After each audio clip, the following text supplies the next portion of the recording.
అనకాపల్లి జిల్లా నర్సీపట్నం నియోజకవర్గ మాకవరపాలెం మండలంలో వజ్రగడ కొండల అగ్రహారం గ్రామాల్లో తెలుగుదేశం అభ్యర్థి చింతకాయల అయ్యన్న పాత్రుడు పర్యటించారు.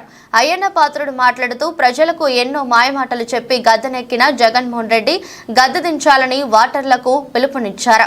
దేశం మొత్తం మీద రాజధాని లేని రాష్ట్రం ఆంధ్ర రాష్ట్రమని, ఈ విషయంలో ప్రతి ఒక్కరూ సిగ్గుపడాలని, అలాగే పోలవరం నిర్మాణంలో ప్రభుత్వం ఒక ఇటు కూడా వేయలేదని, ఎన్నో పథకాలు చేయమని గొప్పలు చెప్పుకుంటున్న నాయకులు ప్రజలకు ఏమి చేశారని చర్చకి రావాలని సవాల్ విసిరారు.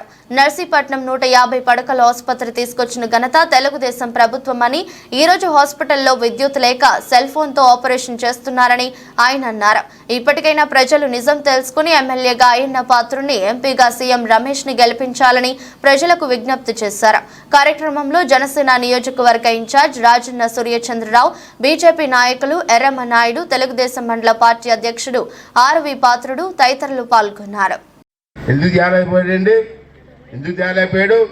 నువ్వు ఇచ్చిన మాట నిలబెట్టుకోలేకపోయావు కదా. అలాంటప్పుడు నీకు ఎందుకు ఓటు వేయాలని చెప్పి మీ పిల్లలంతా కూడా ఆలోచన చేయవలసిన అవసరం ఉందని చెప్పి మనం చేస్తాము. అలాగే మన రాష్ట్రంలో 60 లక్షల మంది ఉద్యోగస్తులు ఉన్నారండి. ఉద్యోగస్తులు మీ ఊర్లో కూడా ఉన్నారు. ఉద్యోగస్తులు మీ ఊర్లో కొంతమంది మాస్టర్లు ఉన్నారు. వీళ్ళందరికీ ఏం చెప్పాడంటే సిపిఎస్ రద్దు అన్నాడు.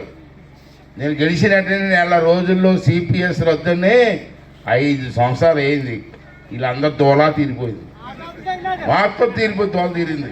ఇప్పుడు మళ్ళీ 60 లక్షల మంది ఉద్యోగస్తులు మొన్న నా దగ్గరకు వచ్చాను. కొంతమంది వచ్చి అయ్యన్న పాత్రుడు గారు, ఈ జగన్ గారు నన్ను మా అందరిని మోసం చేశాడు, మళ్ళీ రేపు వచ్చే ఎలక్షన్లో మీ అందరం కలిసి 60 లక్షల మంది చంద్రబాబు నాయుడికి ఓటు వేస్తామని చెప్పి వాళ్ళు మాట్లాడతారంటే